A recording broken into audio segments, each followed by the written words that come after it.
This is Toledo Symphony Lab, a behind-the-scenes look at the world of classical music from WGTE Public Media and your Toledo Symphony. I'm Brad Cresswell. Joining me today are the Toledo Symphony's principal second violin and artistic administrator, Merwin Siu, also the TSO's marketing director, Felicia Canny. And we have a special guest in the studio with us today. That is the principal tubist of the TSO, David Saltzman. Welcome, David. Hi there. David is playing the world premiere of Samuel Adler's Tuba Concerto. That is happening next Saturday. It's October 20th at 8 o'clock p.m. It's part of the concert called Colors, and we're doing sort of a two-part episode on Colors. Today we're going to focus on David and the Tuba Concerto of Sam Adler, who's going to be calling in any moment now to talk about that. There's also music of Rimsky-Korsakov, Borodin, Stravinsky, Russian composers who are all sort of connected to each other in one way or the other. But there's also a Sam Adler connection there, and I want to ask him about that when he calls in today. So, tubist, or tubaist? Tubaist, I think, is not as common. You see it sometimes written down, but tubist is generally what we like to call ourselves. Tubist. I'm going to write that down and make sure that I only say tubist from now on. I don't think anyone's going to get angry. Yeah.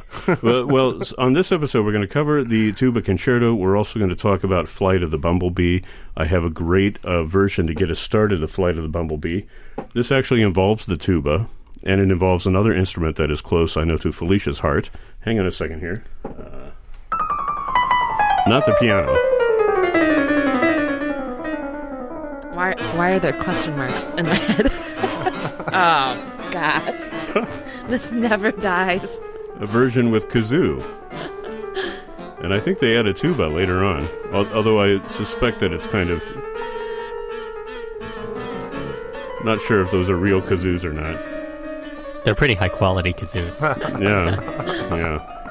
Could just be... Oh. There we go. There we go. There, I heard a tuba.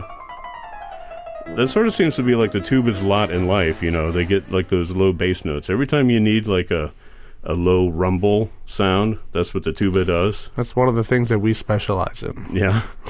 Tell me about this Tuba Concerto. There's some interesting things about it that I want to ask. I have not heard it, obviously. It's having the world premiere at this concert. But how long have you had it? You've looked at it, right? Oh, I think so. I think I've looked at it a little bit since it's going to be premiered in a couple weeks here. Hey, you never know. Yeah. No, with Sam's writing, I definitely needed some time. There's no question about that. It's a very difficult concerto. The thing that I've had it for about maybe 6 months now, I'd say, just give or take. And when I talked to Sam originally about writing it, the only thing that I requested was that he... Sam and I are both Jewish, and I asked him if he would mind including some portion of Jewish or Judaism in the piece. And in the first movement, he writes it as a cantillation, so you can hear the tuba kind of singing like a cantor would be singing over his congregation. Oh, okay. So, wow, that's interesting. Yeah, it opens up with a nice, beautiful, slow movement. Well, Sam, of course, knows a lot about cantors and cantorial singing. His father was a famous cantor. Without a doubt. And actually, Sam is very present in our congregation here in Toledo as well. So, wow, that's wonderful. Yeah. Well, we should mention for folks who don't know, I mean, Sam is one of the longest living composers today. He's, 90 years old. And I believe he's on the phone right now. Let's give it a shot, see if we can get him on here. Hello there. Hi. Hi, Sam, how are you? I'm glad we were able to connect. I called before and nobody answered, so I did this. Okay. Well, I'm here. Brad and Merwin is here. Very good. And Felicia Canny is here. And we also have David Saltzman. You've heard of David, right? Well, he's very important in this conversation. We can't have the Tuba Concerto without him. He's been telling us a little bit about this concerto, and I didn't make the connection, but... He talked about the first movement, cantillation, and the connection to cantorial singing, right? Which is something that you are obviously very familiar with. Can you talk a little bit about that first movement? Well, the first movement and the cadenza, which comes between the second movement and the last movement, are related to cantillation, which is, as you say, kind of home for me because of my father, who was a cantor and used that cantillation. It doesn't use the exact same tune, but it is in the form of a cantillation, meaning that the lyrical part of the instrument is used in it, because the tuba has so many phases to it, and I try to get all of it into this concerto. It is my 17th concerto, and maybe I get it right this time. But you're first for tuba, though, right? The first for tuba, and I hope the last. We don't hope that. Yeah. David is waiting out for part 2, holding out for another concerto. Oh no, this is hard enough for him to work on his whole life anyway. Now, Sam, when you write a concerto for an instrument, obviously, I mean, I don't know for sure, but you don't play all of these instruments. No. How do you get them under your fingers, as it were? How do you sort of identify with the instrumentalist? Well, I think I know enough about instrumentation and orchestration and to be able to know what is the capability of each instrument. And I usually get my inspiration from the instrument and from the player. And David is such a great tubist that I was able to use all the resources of the tuba. And he played it for me the other day, and it seems to be very easy for him after he worked on it. It's not easy. As long as you make it look easy. No, the thing is, I think one has to look at the entirety of both the range and the capability of an orchestral instrument or a non-orchestral instrument like the piano. The idea of a concerto is to try and feature the instrument in its full capacity. And that's what I try to do. Now, there are not that many concertos for tuba out there, so, I mean, obviously this is going to be a major addition to the repertoire. Let's hope. Yeah. Why do you think composers have not been attracted to the tuba so much? Well, in the first place, I don't think there have been tuba players that are capable of real solo playing until the 20th century. The tuba is a rather late comer because all kinds of instruments, for instance, Mendelssohn didn't use a tuba, and Berlioz sometimes didn't use a tuba. They used other instruments to take the tuba's place. But since then, let's say the middle of the 19th century, tuba has been part of the orchestra. And just like all the other brass instruments, very few real concertos were written for them until the 20th century. That isn't true of the horn, because and the trumpet was featured in Baroque works especially. But the 19th century, you hardly have a trumpet concerto, and you certainly don't have a trombone concerto, except written by players of the trombone or players of the trumpet. That is, the 20th century has such great virtuosity on every instrument that the composers have been much more eager to write for each. Yeah. Well, many of these composers, even the ones that you mentioned, of course, were inspired to write their concerti by a particular performer. Exactly, and that's the same today. Yeah. I wanted to ask you, you wrote this very lyrical kind of slow cadenza. I mean, we usually think of a cadenza as something very fast, something very virtuosic, a way to show off. Right. Characterize that cadenza that you wrote for the tuba for us and why you did it that way. Well, I am glad you asked that question. The first concerto the first real concerto that I wrote was a flute concerto. And I felt that maybe it would be good to write an introductory slow movement, then a fast movement, and between the two fast movements, the second movement and the finale, to put a slow cadenza, which again shows a different part of the capability of the instrument.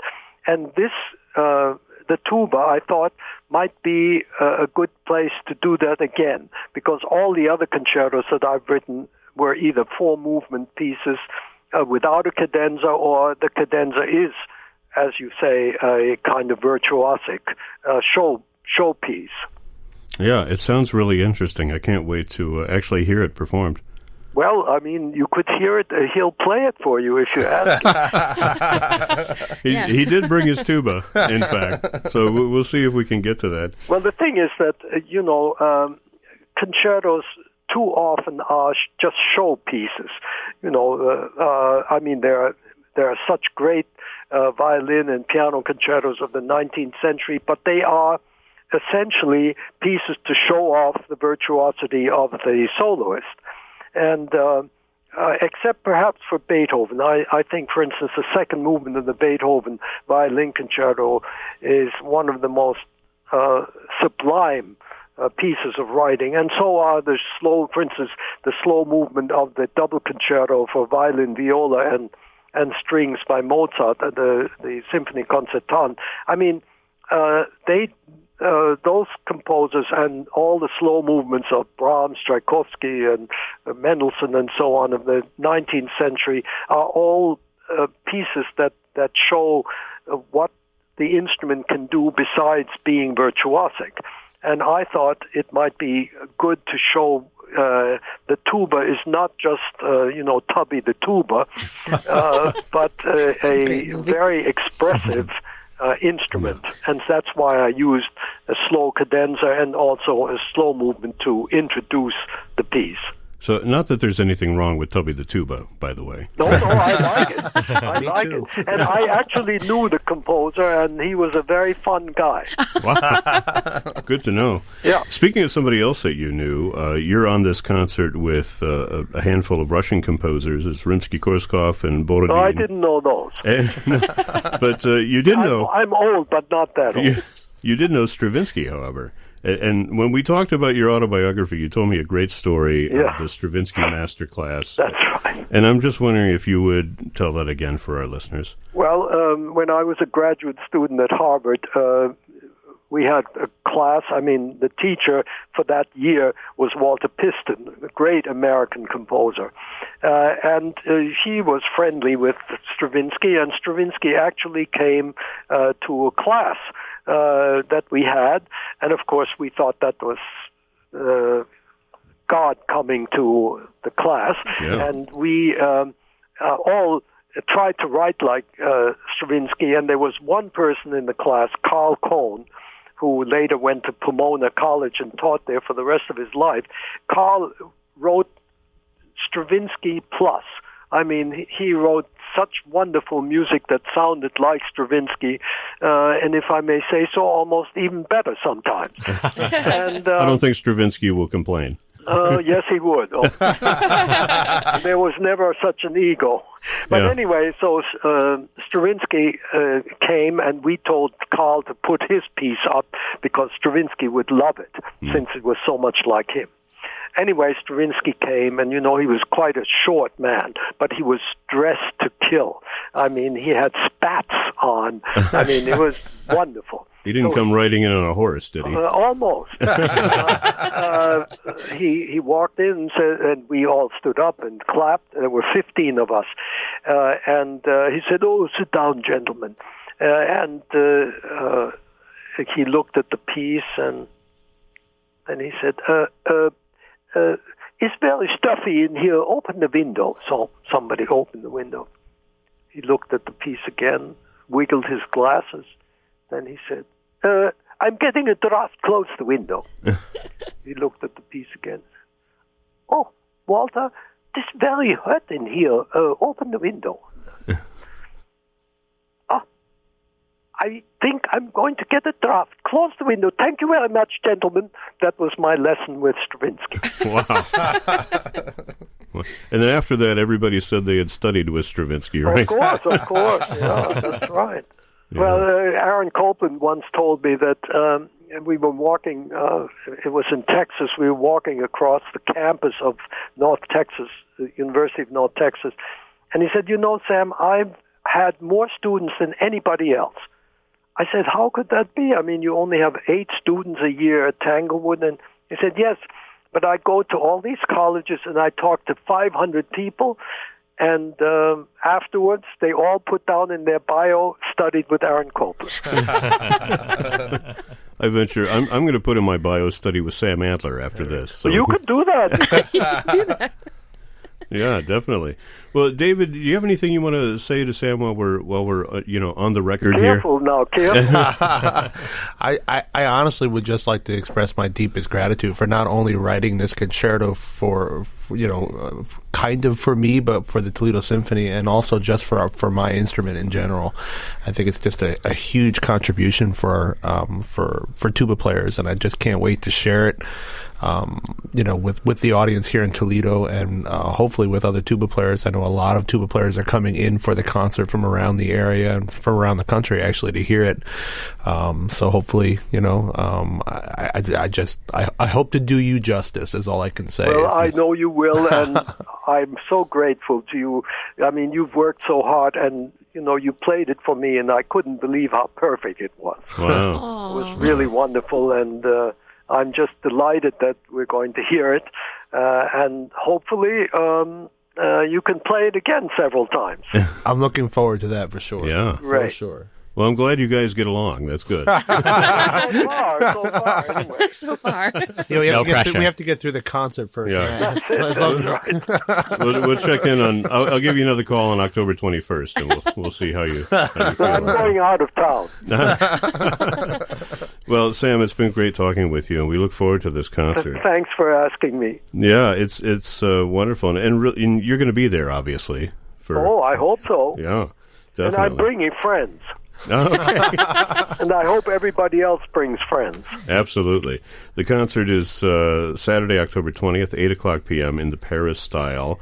David Saltzman performing the world premiere of the Tuba Concerto by Samuel Adler, his 17th concerto, in fact. But first Tuba Concerto. Right. And hopefully the last, as you said. Right. Thanks very much for the opportunity. Oh, thank you, Sam. It's great talking with you. Bye-bye. Bye now. Wow. When you hear Samuel Adler talking about things like, Igor Stravinsky, Aaron Copland and I were taking a walk and talking to, I saw your eyes go wide, Felicia, when he says stuff like that. It's just amazing. It's amazing. Sense of history. No pressure there, David. I mean, You have no idea that the times that I've gone over to Sam's house and talked about the concerto, or when I went and played for him like last week, and I finished playing for him, and then we just sit and kibitz for about an hour and a half, and just hearing the man's stories, it's just like I'm sitting in awe of the life that this man has led. They are remarkable. It's incredible. Well, he does have that book that came out, I believe, a year or so ago, which is really a remarkable compendium of stories about his life. Yeah. I would urge anybody to go out and read that fantastic book. Now, you may not know this, but I also wrote a tuba concerto, just to get us back on track. I wrote a tuba concerto. I have not written the orchestra part yet, but I did write the tuba part. Okay, I'm bracing myself. And you've got. I want you to pick up your tuba there, David, Okay. and you've got the music right there. We may have to fiddle with the microphones, but okay, go ahead and. You're going to fiddle with the microphones or tuba with the microphones? Tubist with the Tubist with the microphones. You go ahead and give it a shot there. Let's hear how it sounds. Now, this is the first time he's playing, so if he makes a mistake, So this is another world premiere. You just had to load this up, right? on the radio. Here we go. By Okay. Brad Cresswell. All right. Here we go. No pressure. Yeah.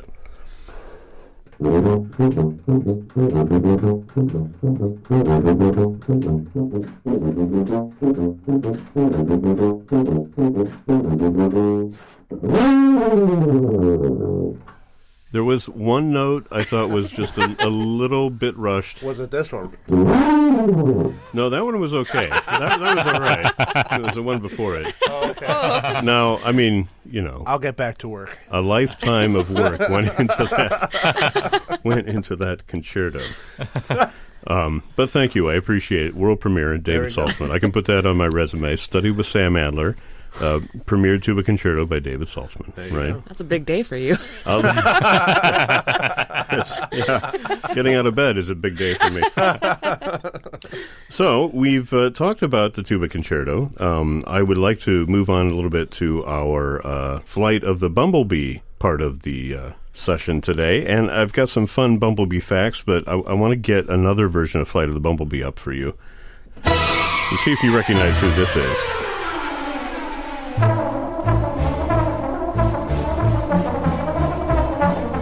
It's trombone, so you can figure it out. I'll let my low brass colleague. I think it's our new maestro, Elaine Trudell. That's right. That's Elaine, right? There we go. Okay, we'll put that in the background. Now, the word bumblebee is a compound of bumble and bee, just in case you didn't know.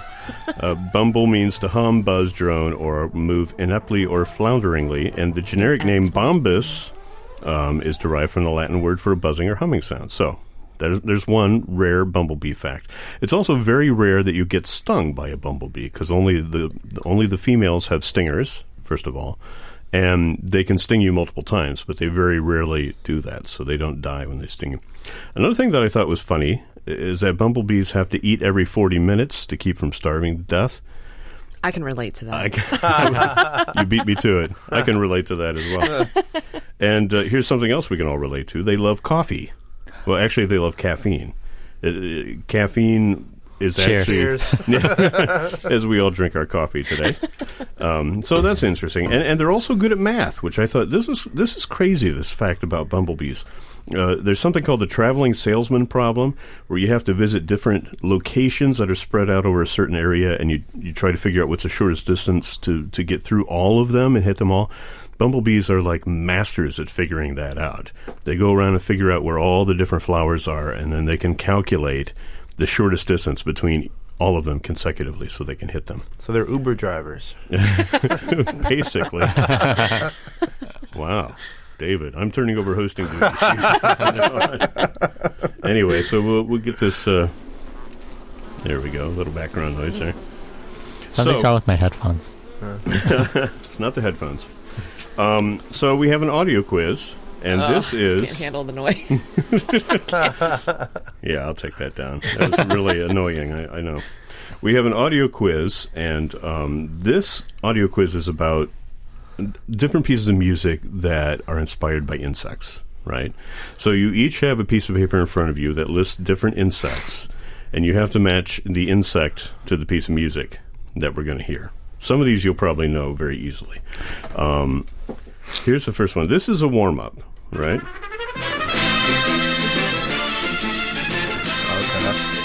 Now, just like the overture to William Tell became the theme of both radio and TV versions of The Lone Ranger, Flight of the Bumblebee was used as the theme for both the radio and TV version of this series. It's the Hornet, isn't it? Oh, no. Brown Hornet? That's right, the Green Hornet. Green Hornet.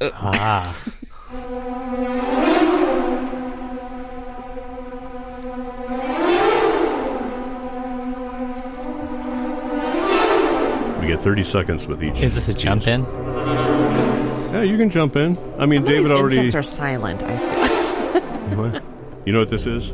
Merle? No, I don't. No, I don't know this piece. That was... Well, I'm not going to tell you because then you can cross off things as we go along. We'll come back. Number 3. Here we go. Usually this is sung, but this is a brass version.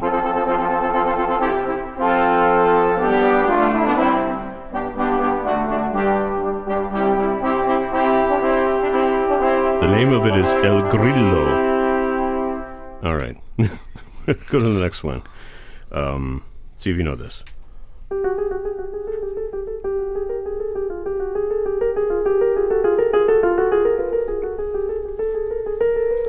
Like the buzzing sound effect earlier, this one is really annoying and kind of freaky and creepy.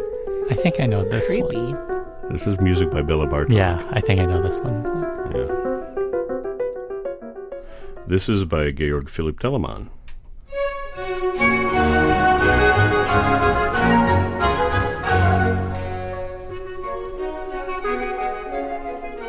Next one. This sounds nothing like the insect. Perfect. So helpful, Brad. Well, it can't, I mean, if they were dancing a ballet, it's a flying insect. And they kind of buzz around and hang in the air. So They're quite beautiful. They all have wings. Or Okay, let's go to the next one. This is number 7. Usually this is a string quartet, I think. 4 strings, but arranged here for saxophone. Okay, next one. This one sounds like the insect.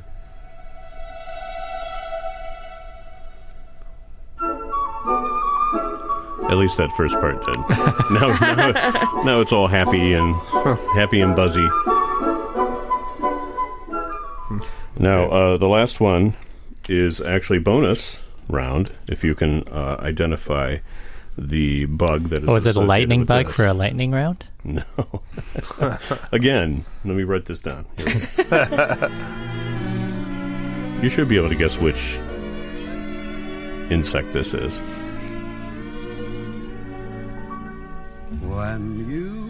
Okay. So that way everybody gets one I right. got one right. All right, so we got the first one we know was green hornet. Number 2, any ideas for that? I had that down as a mosquito. That's the wasps. Oh. The wasp overture of Von Williams. Oh. Number 3, El Grillo. It's the cricket by Josquin des Prez. Did not have that. Did not get that one either. I thought that was a butterfly, so I was I did really too. wrong. I was like, how delightful. Yeah. Butterfly. Number 4 was Bartok from his Microcosmos. That's the fly, The right? fly, yeah, from the Diary of a Fly. Number 5, the Telemon. Anybody know what that was? That was. From I had his, that as a cricket. I had that as a cricket, too. Yeah, Lady- it's cricket. Oh, Yay! 2 right. It's from his. I was like, ladybug. From his Cricket Symphony. That you heard all that dee dee dee dee dee dee dee dee dee. Those are like the legs rubbing together. When I was younger, for grade school, we had to capture insects and bring them into school. And my mom caught a cricket for me and put it in this container. And then I thought, oh, I should put in something sturdier so this thing doesn't get out and like jump all around the house. Oh my gosh! But then I killed it because no. it had no air. That In thing- the sequel, Revenge of the Crickets. it's going to come back and haunt you now. I think they're circling around you right now. Okay, number 6. Anybody get that? I had that as a butterfly. I had a butterfly, too. Close. It was a Dragonfly Polka by Josef Strauss. I guessed dragonfly. Yeah. Number 7.